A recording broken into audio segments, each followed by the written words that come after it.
Our next Pokemon has traveled through a wormhole in Ultra Space to be with us. It's the draconic venomous Naganadel, codename UB Stinger, which makes it a strong contender for coolest codename of all Ultra Beasts, as too does its excellent design, which is a dragon with a wasp-like abdomen and needles. It is also the only Ultra Beast with a pre-evolution, the adorable Poipole, which the player receives from the Ultra Recon Squad in Ultra Sun and Moon. Today we're going to examine if Naganadel was as dangerous as its design would suggest in the competitive scene. And so, we ask, how good was Naganadel actually?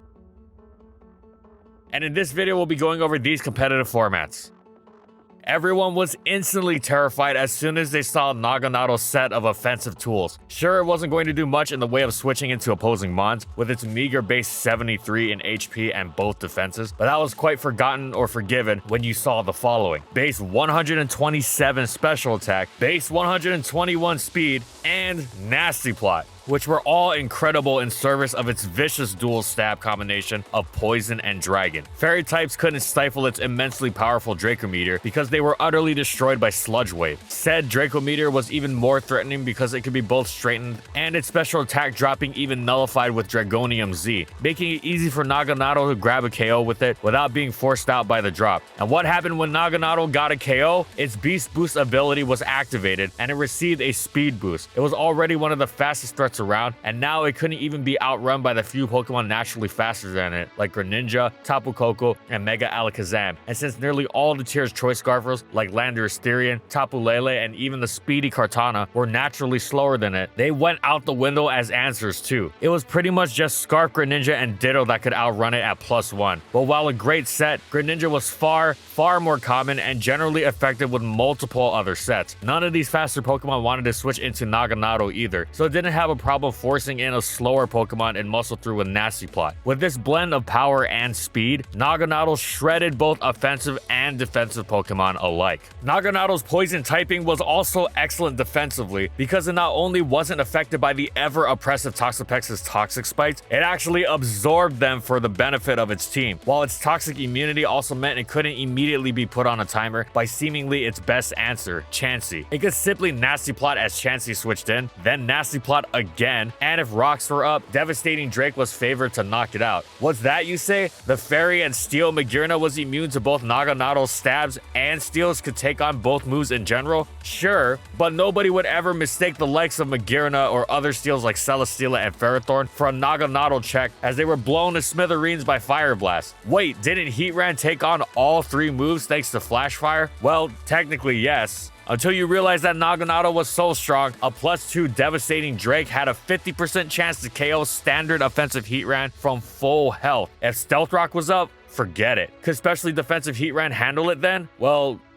not really. Considering Spadef Heatran was no longer anywhere near strong enough to actually KO Naganadel with Earth Power, so Naganadel could Nasty Plot again and threaten to KO it with a +4 Devastating Drake a la Chansey. Pretty much the only true defensive answer was Assault Vest Tyranitar, which could both immediately threaten it as to prevent that Nasty Plot and could take a +2 Devastating Drake, not perfectly, but pretty well. Now, Gen 7 was no stranger to incredibly fast and or powerful threats, but Naganadel was so strong for how fast it was, and conversely, so fast for how strong it was, that only having one true viable defensive answer was a problem, especially since the fact that it boosted its speed meant playing around it was going to be incredibly difficult, usually impossible. It spiraled out of control incredibly quickly since it was so easy to threaten the KO with its speed and immediate power, and then its boosted power made it easy to force a KO, and once the KO was forced, well, that was probably game, unless you had a Scarf, Ditto, or Greninja. Naganadel even resisted the best, most common priority in the tier, Specs Greninja's Water Shuriken. Its frailty wasn't an issue either, as the plethora of U-turns and Volt Switches in the tier made it beyond easy for Naganadel to come in safely. Yeah, you could try and play around it with Pokemon like Heatran and Haze Toxapex, but you're pretty much walking on eggshells just for it to not immediately win the game. The way Naganadel could so reliably threaten to insta-win battles unless faced with an Assault Vest T-Tar was overtly, blatantly egregious by the high power standards of Gen 7 OU. And rest assured, Assault Vest T-Tar had the daylight spammed out of it for this reason alone. It was a wholly unhealthy, undesirable effect on the metagame to basically force players into using one of the few specific Pokemon or risk getting bowled over. Plus, even if Naganadel itself didn't win the game outright, it tended to rip such an enormous hole in the other team that the game was all but over anyway, as it'd be all too easy for his teammates to clean up the battered remainder of the opponent's squad. Naganadel completely throttled OU with clamors to ban it resonating throughout the community since day one. Pretty much everyone was in agreement on its brokenness, and thus it didn't take long for Naganadel to be banned from OU. And Naganadel wasn't just technically an Uber either. It was a legitimate threat in the tier with the same set that had made it such a threat in OU. Its stab combination let it shred through common Pokemon like Primal Groudon, Zygarde Complete, and Xerneas, with Fire Blast crushing steals like Necrozma Duskmane. Naganadel's initial speed was particularly excellent in Ubers as well, most notably letting it get the jump on Arceus and Mega Salamence, and of course, Naganadel's ability to force a KO against slower Pokemon would activate Beast Boost, invalidating would-be revenge killers like Mega Mewtwo Y. Naganadel's biggest issue was that in the far bulkier Ubers tier, it wasn't as easy for it to instantly threaten opposing Pokemon with KOs to grab that all-important nasty plot. However, it didn't need to consistently threaten to sweep entire teams. It functioned perfectly as part of a cascade of threats on hyper offense teams, reliably smashing holes in the opposition for another hard-hitting teammate to clean up. So overall, Naganadel's niche in Gen 7 Ubers was legitimate, beautifully capping off a superb debut generation.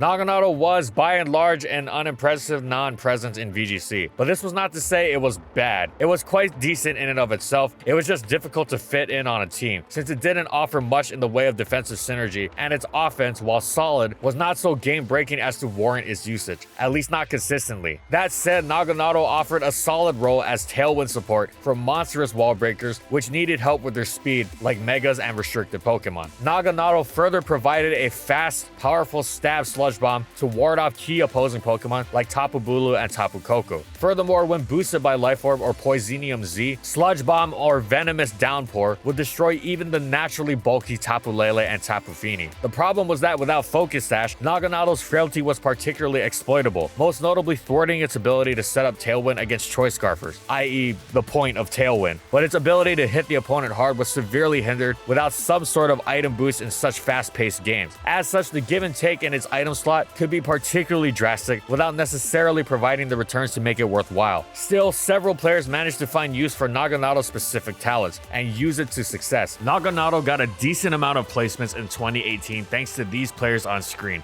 with Ben Kiriko, Sean Bannon, and Kelvin Kishbe all getting within the top 5 at their respective events. Then in 2019, Christian Cazares placed an impressive 5th at the Cologne Regionals. Unfortunately, that was the only top 8 placement Naganadel would see all of 2019, as during the bigger events, Naganadel did not crack the top 16 at Worlds or at Internationals, but congratulations to these players for using it though. Naganadel returned in Gen 8's Crown Tundra sans the Z crystals that had made it such a KO machine, as not only was forcing that first KO crucial to get the snowball effect rolling, it also came with a riskless boosted Draco Meteor that didn't drop special attack upon use, which made playing around it even more difficult. Now, if it wanted to grab a KO with Draco Meteor, it'd have its special attack halved, so even if it got the KO and the subsequent speed boost Beast Boost, it theoretically would still be manageable, as being faster doesn't mean nearly as much if you're not threatening to KO the opposition.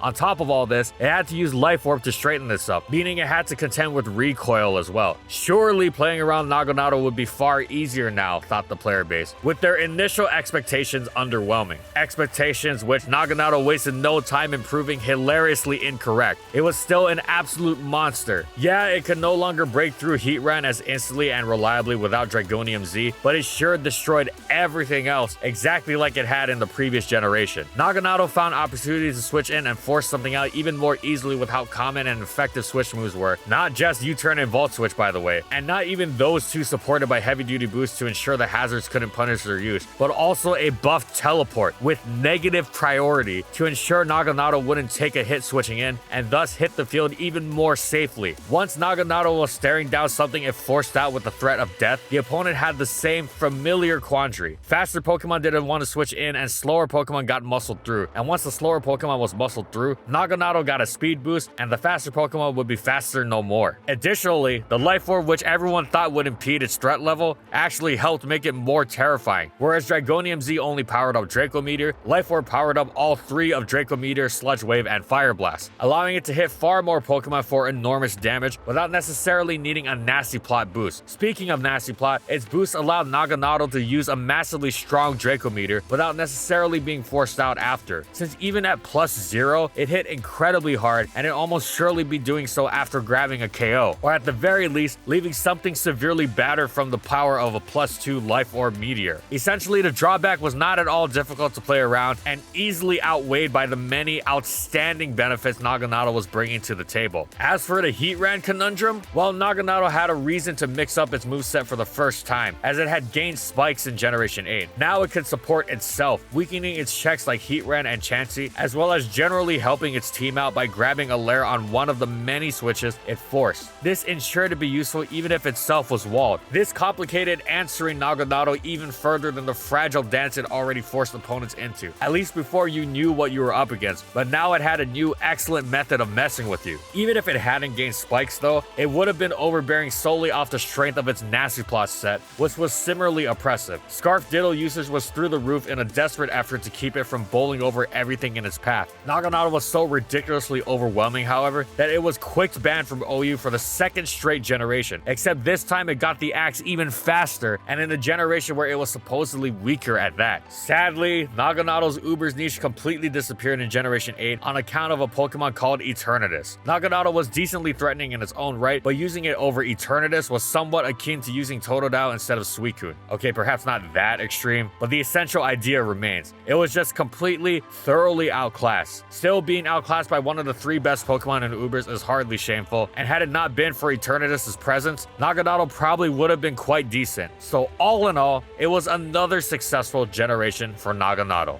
Naganadel returned to VGC in Gen 8 during the 8th series. Naganadel went full-on offensive using Life Orb or Choice Spec sets. In fact, Lauren Finn would place at 2 Hatterene series tourneys, with the most impressive one being 4th at the 2nd one, using a Life Orb set with Flamethrower over Heat Wave. Then in Series 9, Naganadel didn't really change sets at all, as Juan Akil, Drew Bliss, and Jonas Hakalati placed well with it, with Juan and Jonas both using Life Orb sets. Then in Series 10 at the World Cup Open, Naganadel would place very well at a 405 player tournament thanks to Marcus Sponels. What's most interesting about this set is that the Naganadel was using safety goggles over Life Orb. Then the last known Naganadel placement comes from Fiono Shimkevich, with an impressive 9th place finish at the 5th Hatterene Series tournament. And that's it. So how good was Naganadel actually? Well, it's only been in OU briefly, since it got banned almost instantly twice in as many generations of its existence. Its ferocious stab combination in conjunction with Fire Blast and its outstanding special attack and speed were excellent in their own right, but it was really Beast Boost that pushed it over the edge, making it nearly impossible to revenge kill safely. This usefulness extended to Gen 7 Ubers, where Naganadel had a strong niche on fast-paced hyper-offense teams, utilizing its unique blend of type coverage, power, and speed to leave massive dents in the opposing teams. Had the nearly identical but wholly superior Eternatus not come around to dominate Ubers in Gen 8, it would have likely reprised such a role. Naganadel is not much of a VGC presence, but that's really its only flaw. Plenty of excellent singles Pokemon don't work so well in doubles, and boy is Naganadel excellent in singles. If it returns in Generation 9, it's almost certain that it will receive the ban hammer once again. Almost as certain as the fact that it will receive it quickly. Naganadel coming around in Generation 7 means it hasn't been around long, but it's already made its impact on the competitive scene. Thanks for watching, everyone, and as always, if you liked the video and you want to see more, be sure to subscribe to False Swipe Gaming for more weekly Pokemon content. And in the comments, I want to know, what do you think about competitive Naganadel? What would you give it to have it be used in VGC more? Whatever it is, let me know in the comments. Also, thank you so much to our patrons for continued support of our videos, and thank you to everyone else watching as well.